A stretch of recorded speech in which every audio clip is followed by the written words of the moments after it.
I am Lek Reznigi, and I am here with my grandfather Mustafe Reznigi, co-chair of the Kosovo-Israel Friendship Association, to record a live history interview. This is part of a project that we're doing in conjunction with the Albanian American Foundation, directed by Shirley Cloyes DioGuardi, to reveal the role that Kosovo Albanians played in saving Jews during the Holocaust. Today is 18th November of 2008, and we are here at my grandfather's place in Pristina. Shirley has provided a list of questions. She and I will edit your answers for publication. So, grandfather, do I have your permission to record this interview? Absolutely, yes. Please go ahead. Thank you. Please state your address in Kosovo.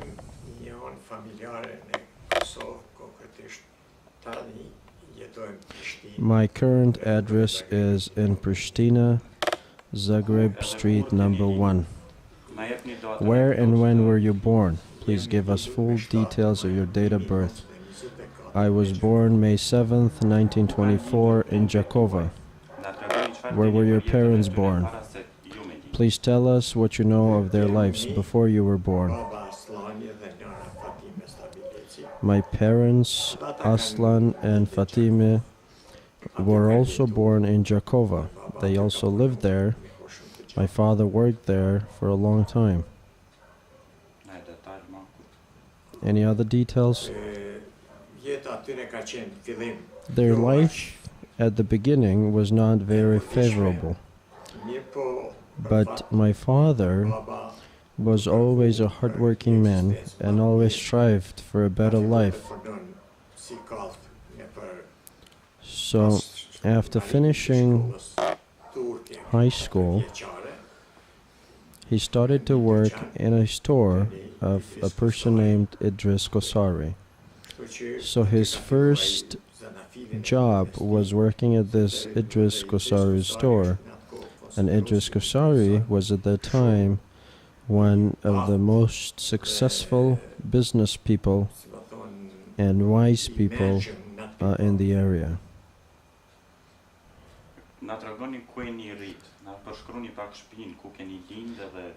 Tell us about your childhood, where you were born and the house you grew up with. As I initially said, I was born in Jakova, in the street named Goranci, which is where our house was. And the street name changed names later on, but I was born in a house that my father had built. 7 days after my parents moved into that new house, I was born. Could you tell us the names of your siblings and other family members that live in the same household with you and your relationship to them? The brothers, Ibrahim, Ahmed, and my father, Aslan, lived together. My father's mother, Meyreme, were also living together with us. I did not meet my grandfather. He was dead before I was born. So my father and his brothers lived together in one household. The first to have a house was my uncle Ibrahim. And then my uncle Ahmed also got his own house.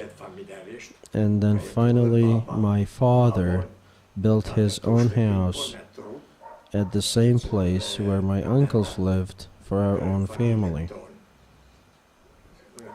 More specifically for the family of Arslan Reznigi. What was the occupation of your father and mother? My father always was a tradesman. Initially, as I said, he worked at Idris Kosari's store. Idris Kosari was a well-known businessman and a wise person. So my father always learned from the virtues and attitudes of Idris Kosari, so that he one day could himself profit through dealing with a trade. Later on, my father started his own business in Jakova. How about your mother?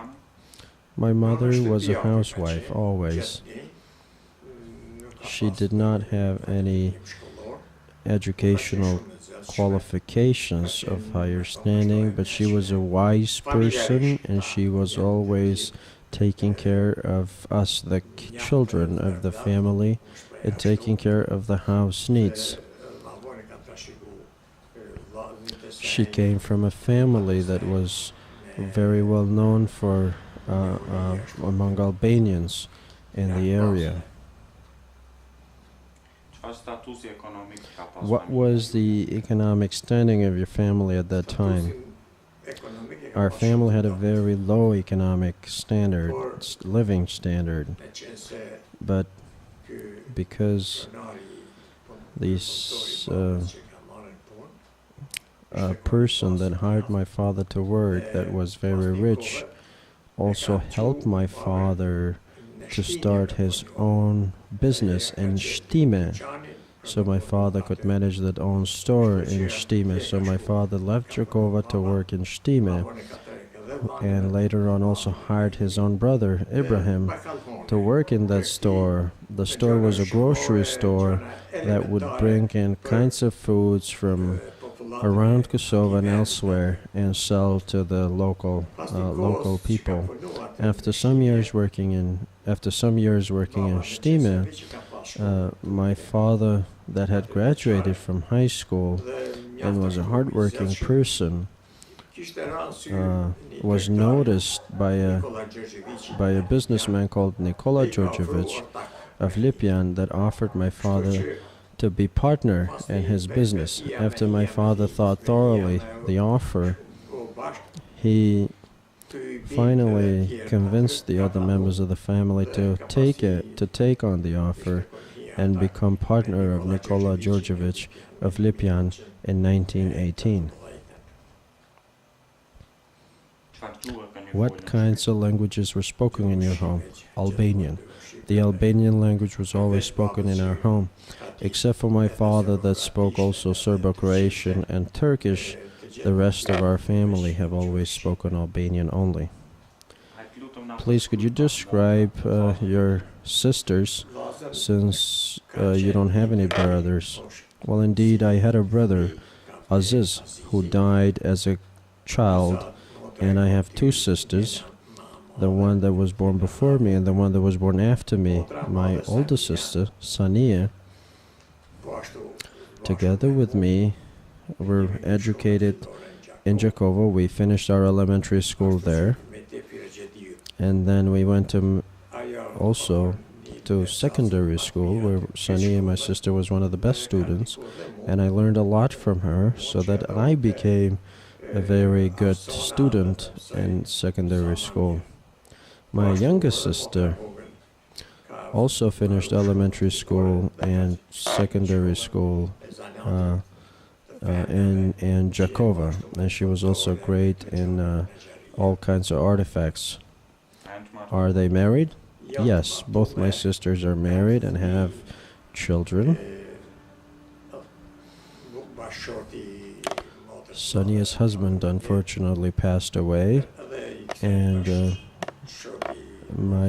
the husband of my youngest sister also passed away, but all their kids are well educated and are doing very well today, and have all finished university studies and are doing good. And my older sister is very ill recently, and she has lost her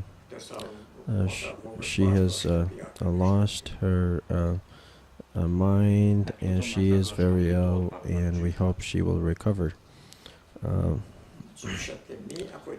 Please tell us what you remember of your grandparents. As I said, I have never met my grandfather. He passed away before I was born, but my father talked a lot about him. He was a very important and skillful man, a hardworking person that did all kinds of jobs just so that he would support his family. My grandmother was a housewife. She was a very quiet lady, hardworking lady. I loved her very much because always, every time I would come back from school, she would be there waiting for me and hugging me and giving me comfort. And she would always make special sweets for me, so every time I would come back from school, I'd be yelling and asking, "Hey, grandmother, have you made any sweets for me?" So she would always start doing it immediately if there was no sweets already. She loved me very much. I was the first grandson in the family for her, and I had a very special relationship with her, and she really supported me a lot, and so did my uncles as well. So during my school years and as a kid, I really had a very good life.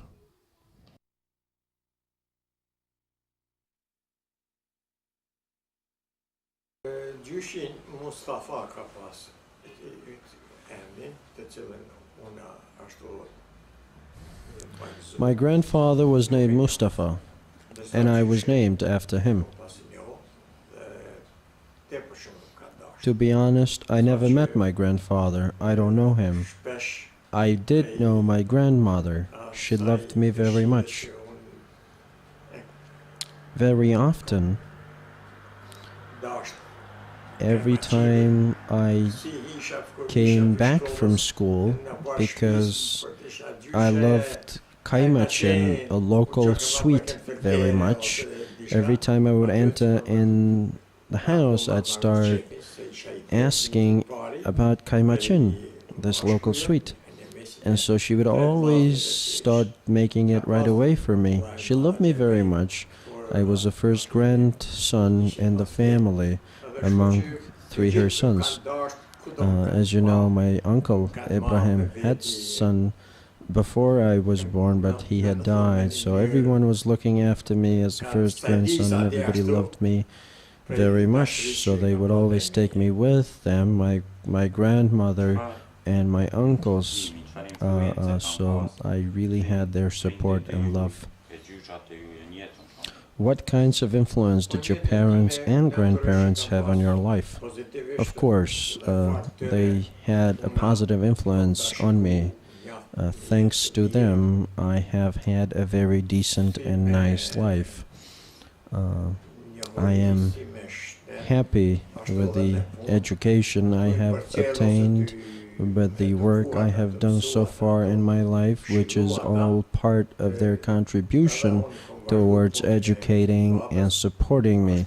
So I have continued my father's work as my father, mother, and grandmother advised me. So I'm always thankful for all their support and advice. I've always been in good terms with my friends and family and relatives. I've never had a major disagreement with any of my relatives. Please tell us about your education.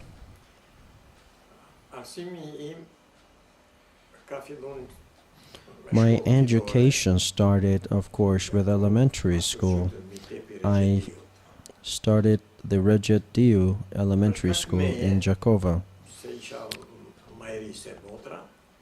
I was younger than my sister, and so my parents, my father and mother, made my sister wait 1 year for me so that both of us would be going to the same class in elementary school, so that I could, together with her, go to school. My sister was one of the best students in that elementary school. She was a very hard learner. She learned a lot, so she always was a good role model for me. I have to thank my students, my teachers, a professor of mine called Maria Static, who was lecturing us in the Serbo-Croatian language. Remember that at that time, the Albanian language was not used in elementary education or any kind of education. I did pass elementary school with very good grades. My sister was always top, to be honest. She was always better, and she was always a good role model for me, and she supported me a lot during school years. My youngest sister was also attending the same elementary school, and she also went to a secondary school, a vocational secondary school, where she learned to do arty crafts like sewing and so forth. So she also had a very good education career. What did you do after elementary school? Well, after elementary school, I went to the great madrasa, Karl Alexander, as it was called, in Skopje. This was a high school in Skop. So you had to have at least 4 years of elementary school to attend this other school. But since I had 8 years of elementary school in Jakova, I only had to finish 4 years of high school of this madrasa. So after completing it,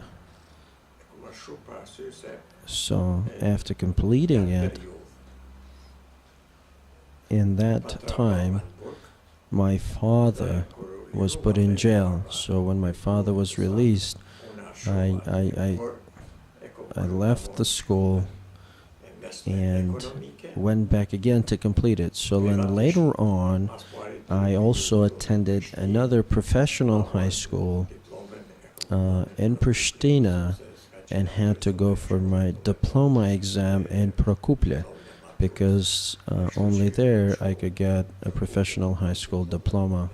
And there was about 3 or 4 of us from Pristina who went there to get the high school diploma. And this was all done in Serbo-Croatian English. You mentioned your father was put in jail.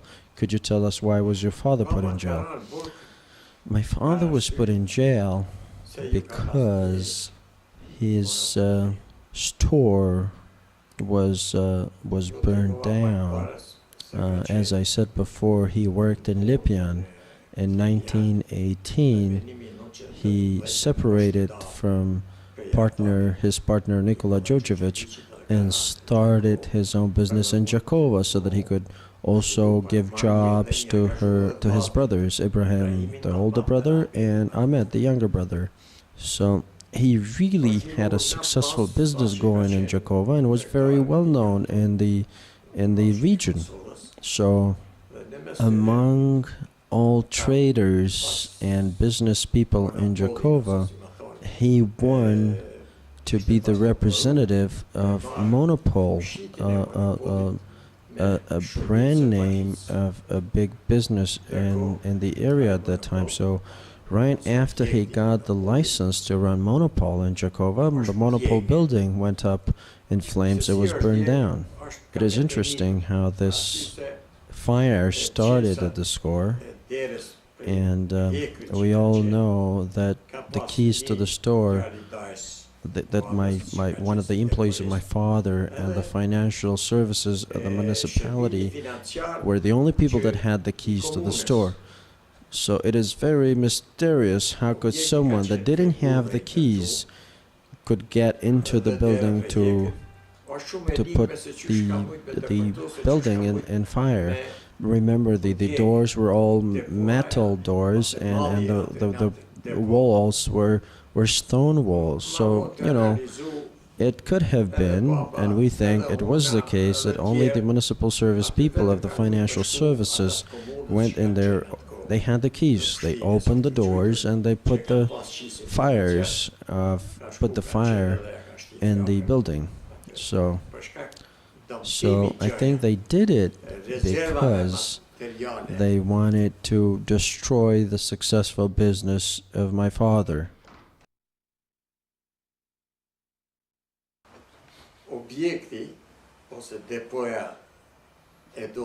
So there was a tobacco warehouse in that Monopol building. So again, our mystery is how could someone put put this building on fire when the doors to the building were metallic doors, iron doors, and all the walls surrounding it were stone walls. So as I previously said, let me restate again that the fire could have been started only from the inside, and there's two people who had keys to the building. One of the employees of my father, who was his cousin, and the financial services personnel of the municipality. So someone had to open the door so that the building could be put on fire. So 6 months before the fire happened, King Alexander Karađorđević had decorated my father for his business, for his skillful business in 1929. But this award did not help him then. So after this fire happened at the building, my father was still put in jail for 7 years. So the fire at the Monopol building was an excuse to put my father in jail, and all his property was confiscated by the state. All his businesses, all his real estate, and the business of collecting wheat that my father was involved in to support the farmers. So all of these businesses and all his property were confiscated, and all his businesses failed during the time he was in jail, and all the employees were left without jobs, and so were his brothers that worked for his businesses. So again, even today, we don't know how the Monopol building was put in fire.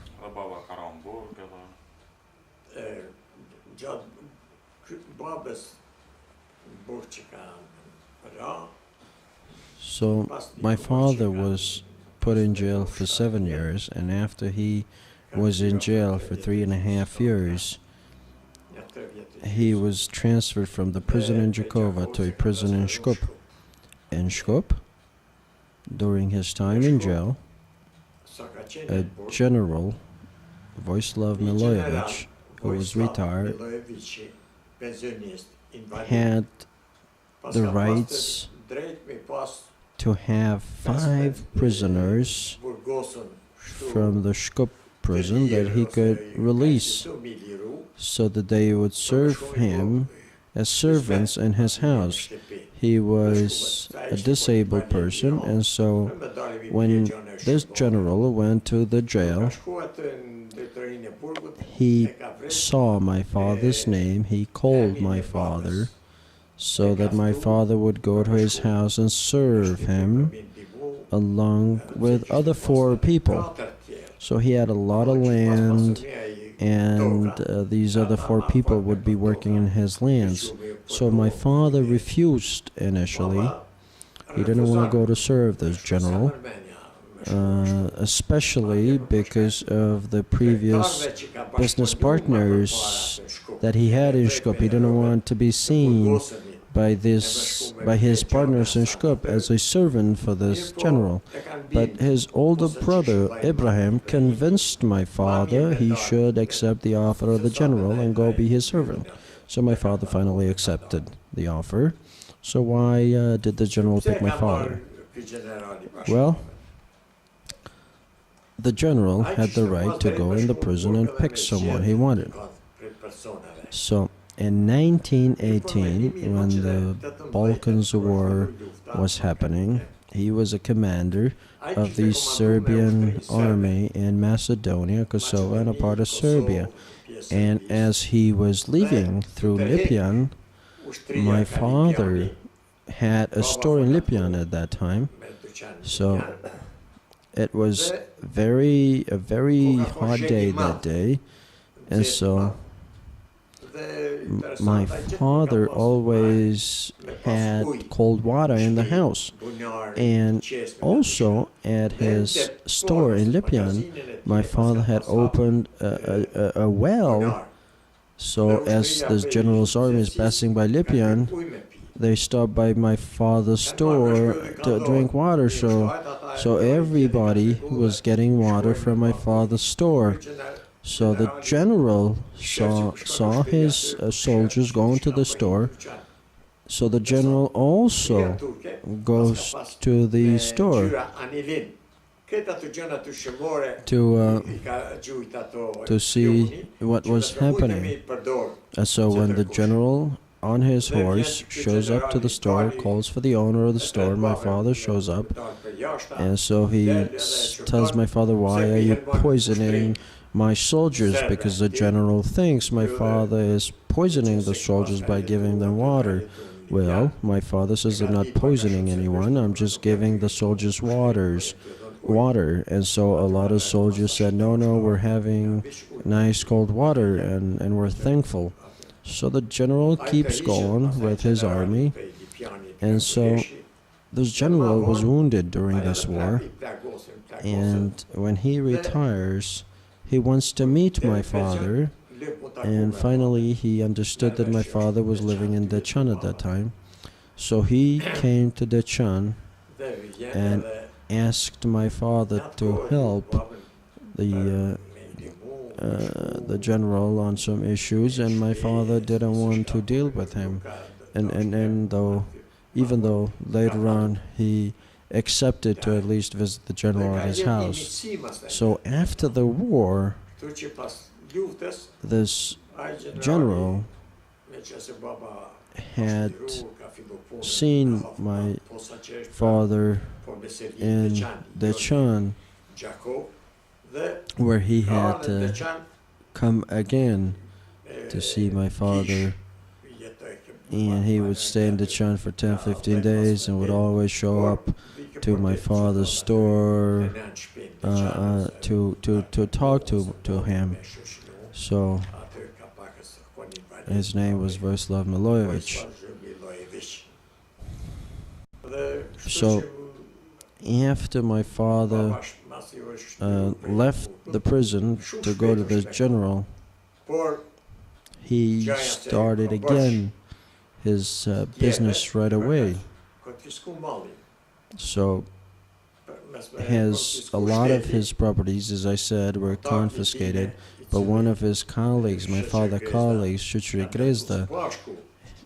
had protected some of the assets of my father. One of them was a factory, a bricks factory that my father and Grezda had as partners. So when Grezda had built his own house, he had bought the bricks from Leskovts. No one in the Dugajini area was making bricks. So Grezda and my father saw brick making as a good business opportunity because a lot of people were moving into Dugajin area at that time. So both of them took the initiative of starting a factory of bricks, of making bricks.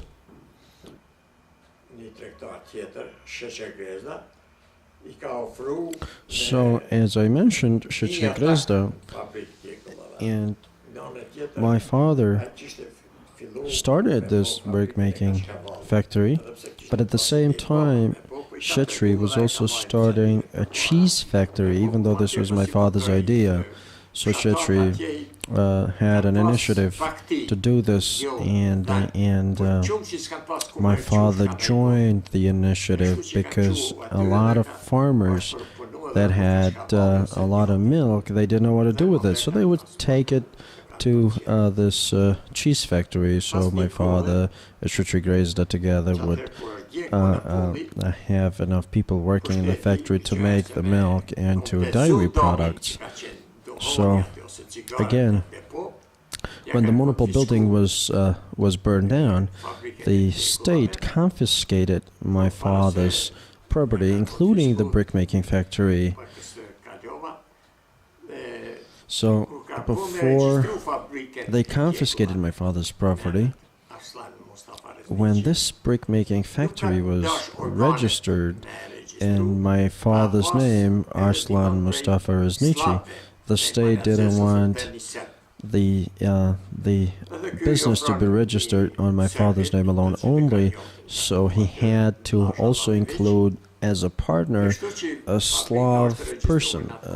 And so my father offered Blaža Rajovic, a person he knew from the Slav community, to be his partner. So the brick-making factory was the brick-making factory that was registered in Shkup under the name of Dečani was registered under the names of Reznigi, Grezda, and Lazovic.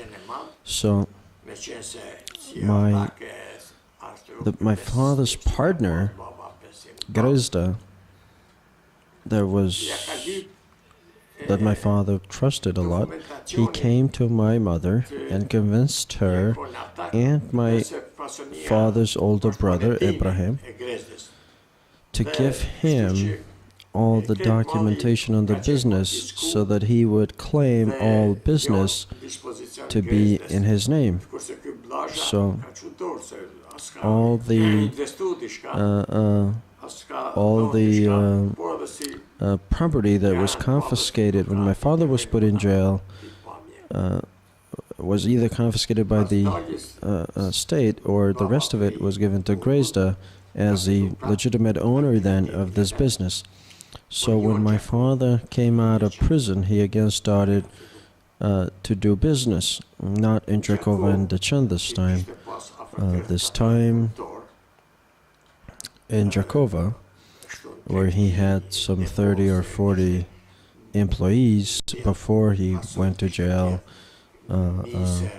He was doing trade with beans and with other farmers' products, like milk and dairy products and everything else.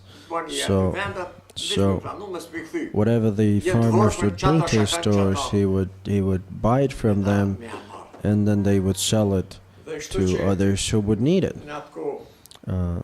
So during this time, my father had at least some 38 or 40 employees only in his trade business. Also, in the brick-making factory, there was about 40 people working. All of these people were left without jobs when my father's businesses were shut down, and so they had no means of supporting their families. And among these people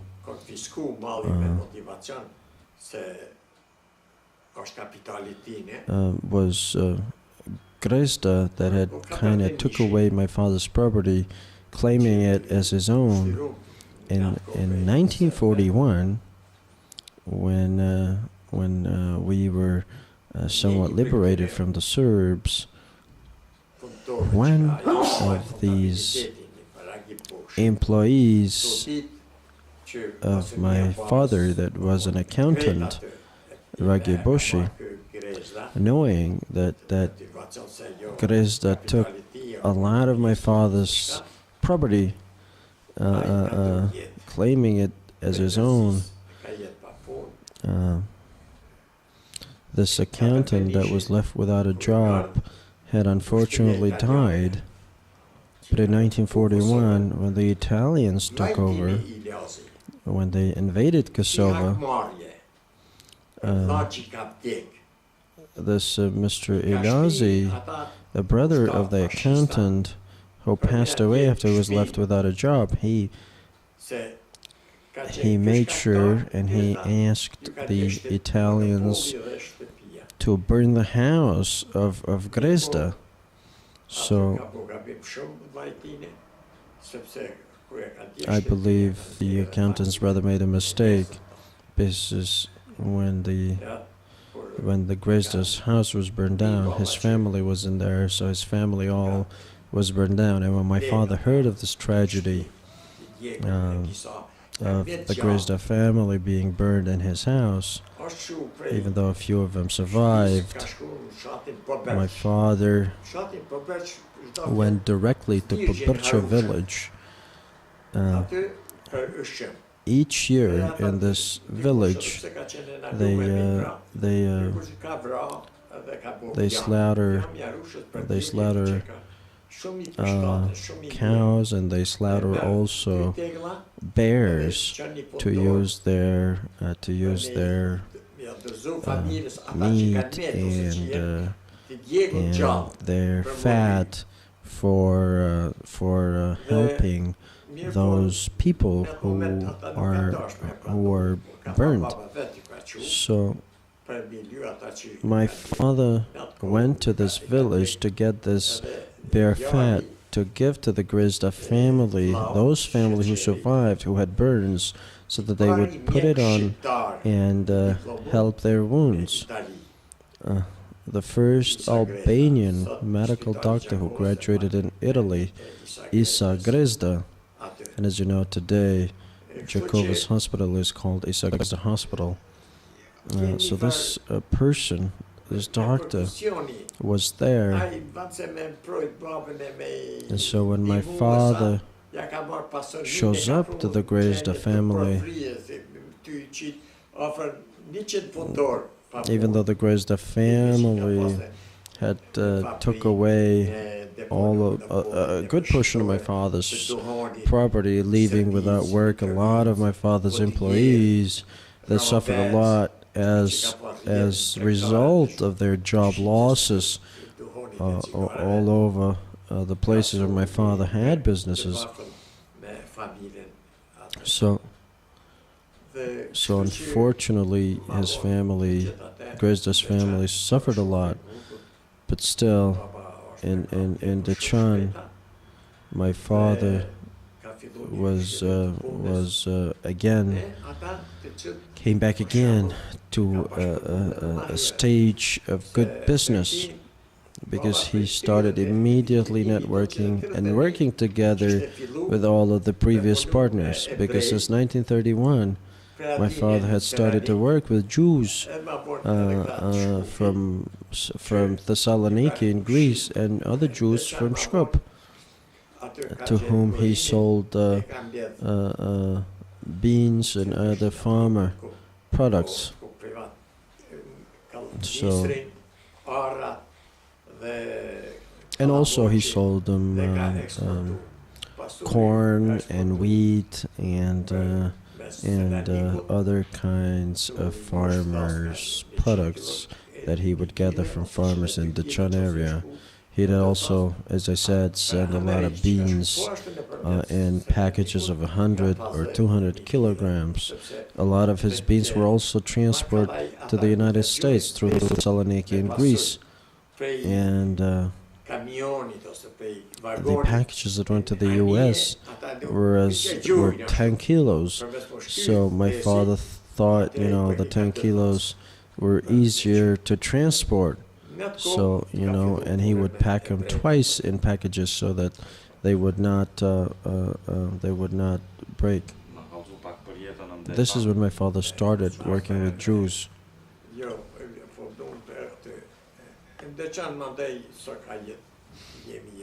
So could you tell us more about your family's life in Dechan? Yeah, during the time that we lived in Dechan, as I said, I had gone to finish my high school in Prokuplje, where I got my professional high school diploma. My father had a very good business in Dechan, and that was very profitable. Again, as I stated, his major trade product was beans. He also collected nuts. He also collected corn that he would then sell to Skopje and other places in the region. So he had this big store where he would collect all these products from farmers around the Deccan area. And in Deccan, he had purchased a house with a big yard in which he had built a warehouse where he'd collect all the beans from the farmers. And then he also had a special chamber for nuts. A lot of farmers who would bring in nuts, my father would store them in this special chamber that would dry up nuts before he would sell them. So he had this chamber for natural drying of nuts. And so my father noticed that Deccan lacked enough drinking water. So normally employees and people living in Deccan had to travel for miles to go get drinking water at a spring by the church, or their wells that they had were not really of drinking water quality because there was no moving waters around. My father built a big well in our yard, 18 meters down, 18 meters deep, so that he would offer free drinking water from that well to everyone who needed drinking water from Deccan. So, Deccan had several wells, but at that time, a lot of drinking water in these wells was privately owned, and you couldn't get into their houses anytime you wanted. You would have to knock on the door, ask for permission, and so on. My father built this well in our yard, where everybody was welcome. They didn't have to knock on the door, didn't have to ask for permission. They could just come in and get the drinking water they needed. And this is where he had also built our house for living. And again, as I said, he also had built another house right by ours for a guest house, because, as I said initially, one of the guests that would come to our house was a general that my father had met during the war in 1918. So, the guest house was used by guests who would come to visit our family. So my father had a very nice business going in Deccan, especially in the area of trading beans and nuts and corn. And so, because the farmers had a lot of fruits that they didn't know what to do with, my father started a particular warehouse, a special warehouse, where he had placed all the fruits that the farmers would bring in, and then from some of these fruits he also would make spirits, and so one of the other businesses he was involved in during the Bayram feasts, when the Muslims would slaughter a sheep. They didn't know what to do with the sheep skins, so my father would take the skins in and he would dry them up in his storage spaces, so that these skins would be dried up, and then he would use them as kinds of small rugs. So from the fruits, as I said, he would, from apples, for example, he had some Montenegrin friends that would come into our storage areas that would make raki, a spirit, a local alcoholic drink like Shmilovats and others. And so, these alcoholic drinks and would be traded and sold for a very profitable price. So, because my father became a very big businessman, the Jakova and Peja businessmen were not very happy with his success. So a lot of state authorities in Peja started making problems for my father's transport of beans through with trains from Peja. So because not only beans was my father transporting, he was also transporting wheat and corn, as I said. So since he couldn't do the transport on train from Peja, he had to go to Budisavc, a nearby village, and then Peja interfered again, and so he had to go to another village called Budavod or Uymir. So that's where he would have to send his merchandise before he could put it in a train to ship it off to Shkup and other areas. So at that time we didn't have no trucks. We had to load all the merchandise, so small little horse carriages and so forth, so that we would be able to transport the merchandise from Dachan to Budavod, where we could load it up on the train. Suldushi and Adam Dushi were two brothers in Budavod that were my father's employees that would make sure that the merchandise that was loaded up in Dachan was the merchandise that showed up in Budavod to be shipped off on trains. Later on, my father started shipping off apples to Brother Slonich, tradesmen in Birchno, and so he would load up apples in Dachan and ship them off to Birchko,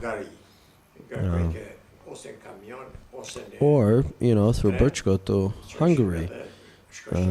These apples were transported via on trains or on trucks from Birchko.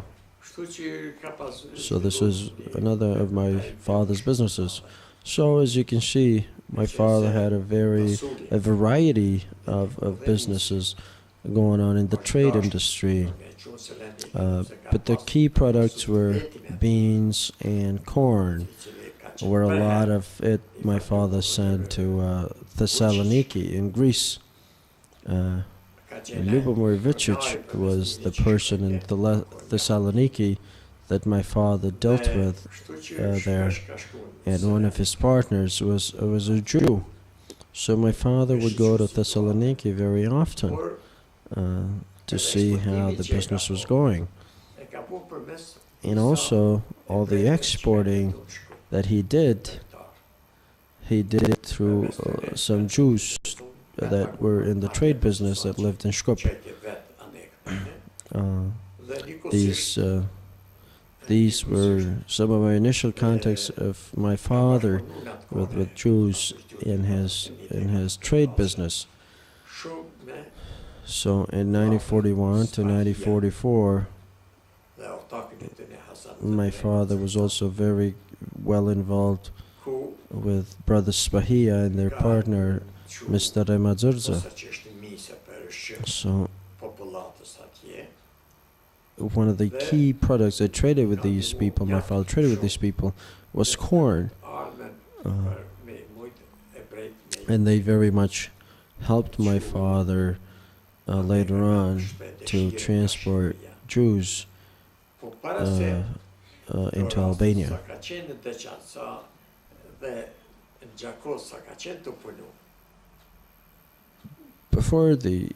But during the time that my father was working in Dachan and Jakova, there was an influx of immigrants from Albania into Jakova. These people were poor. They started to kind of burglarize some of the stores so that they would feed themselves. They would steal things like corn flour and salt. So my father, when he understood that these immigrants were actually damaging his stores, he asked some of his night guards at the stores to tell him who was the people behind the damages to the stores. So the guards tell my father that these immigrants from Albania were doing it. You know, so my father understood what the problem was. So at that time in Jakova, there was a representative office of Albanian immigrants that left Albania during the Zog time to come into Kosovo. Mr. Spiro Kosovo and Pashobiba were the people responsible for Albanian immigrants. So my father goes to talk to them and asks them to not let these Albanian immigrants to damage the stores. If these Albanian immigrants need food, please let them come. I'll give them what they want, and when they start working and start making money, they can pay if they can afford. But they shouldn't be damaging and breaking into our stores. So these representatives agree, and so they recommend all the Albanian immigrants not to damage the stores anymore, but actually do go to the stores and ask for the food items that they need, so that they would actually pay what they get into these stores when they get their own salaries and start working. So that's how my father fixed this problem, and through Koil Biber, and especially through Halim Spahia, my father imported from Albania and Thessaloniki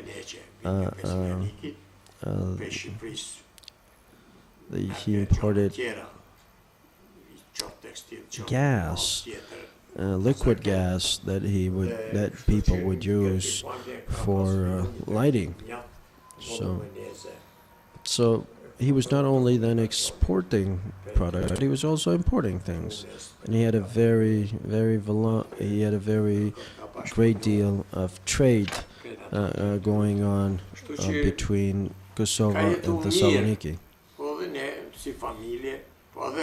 So my father had a decent life as a businessman, so we as a family were doing good, and his brothers were doing good because they were working for him.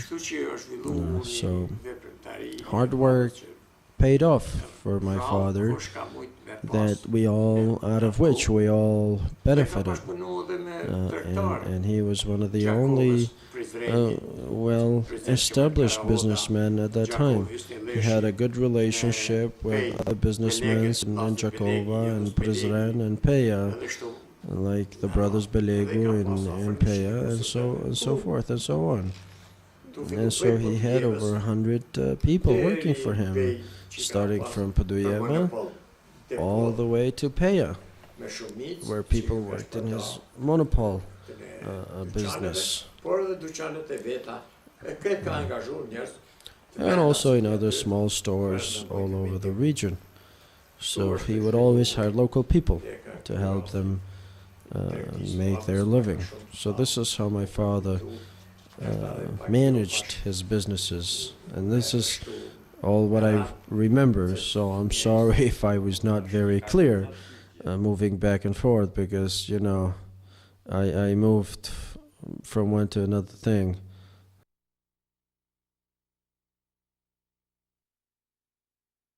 Na tregot lutem për ndeçan kur keni jetu mande. Çfarë mahalla, lagja ju, çfarë karakteri etnik ka pasur? Could you tell us more about your neighborhood? What was the ethnic character of your neighborhood? Well, in the neighborhood that we lived in Deçan, that was the only neighborhood that had other people that had come from Peja and Jakova, but mainly Albanians. The neighborhood was right in the middle of the Chan, and even though most of the people were Albanians, there was also people that were Montenegrins and some Serbs who lived in the neighborhood. But our relations with all of them were always good. They were also interested in having good relations with us. They also used my father's stores to make their purchases of things they needed, like beans and corn and flowers and so forth. In the Chan, there was also a group of Serbs that were living in the neighborhood of the church. So remember when I talked about the well that my father made in our neighborhood, in our yard? Let's recall that the people living at the church would have to go all the way to the Bistrica spring to get their drinking water. But when my father built the well, the church personnel asked my father whether the people living at the church could come to his house and get drinking water. And also for the people that were just finding shelter at the church, and could they come to my father's house to get drinking water. So when the church made this request to my father, and let's recall that the church had its own wealth, and the church also owned horses with carriages, and so my father said, of course, yes, you can all come and get drinking water.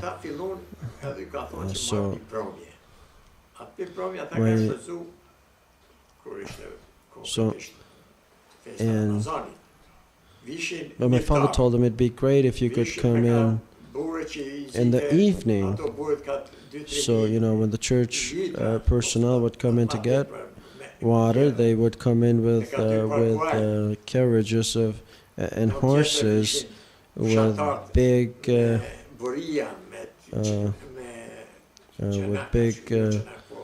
storage units for water that would take in 2,000-3,000 kilograms. So they would block the well for hours, and the poor villagers would have to wait for hours until the carriages of the church were loaded up, so that they could, fill up their 1-gallon storage water units.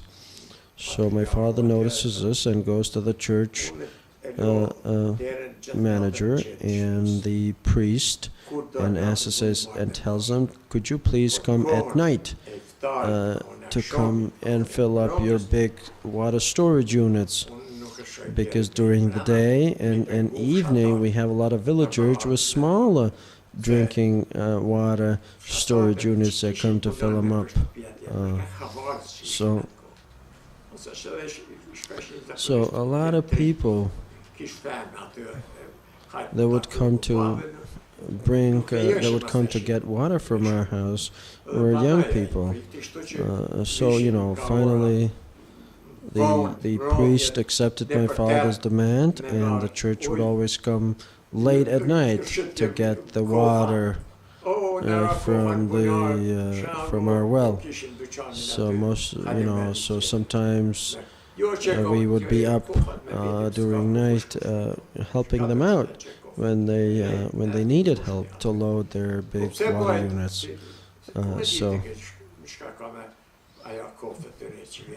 So my father was always trying to be as helpful as he could to everyone that needed drinking water. So he was always very careful to try to meet the demands of everyone. And he had a good working relationship, not only with the local people, but also with his business partners in Skopje and Thessaloniki. Was there a difference in the living standard of your people, in the family, and the other neighbors living by you? Yes, indeed, yes, there was a difference. We were better off. You know, we had our own stores. We could have better foodstuffs that for our needs. We always had enough rice, enough sugar, enough salt, enough flour, enough corn, and even chocolates. And the rest, most of the people living in our neighborhood could not even afford them. And because my father worked with a lot of business partners, he was doing well off, and we were better off. We of course were way better off than the rest of the neighborhood.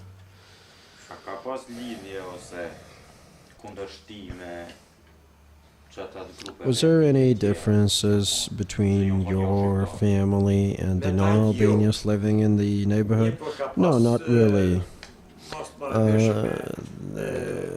Indeed, we had problems with the municipal authorities of Peja that would not allow my father to put on, to load up his merchandise at the Peja train station. This was happening before the war and after the war, where the Peja authorities would say, you know, we need the train station for military purposes, so we can't actually let you load up your merchandise here. That was one of the problems we had with the local authorities, but not with the neighbors. Not with the neighbors. So even though my father had gone through elementary education, he was a very wise man, a very smart person. Everything that he noticed was not all right, he would always start thinking about how to make it right and fix it. And he would do it. He would really do it.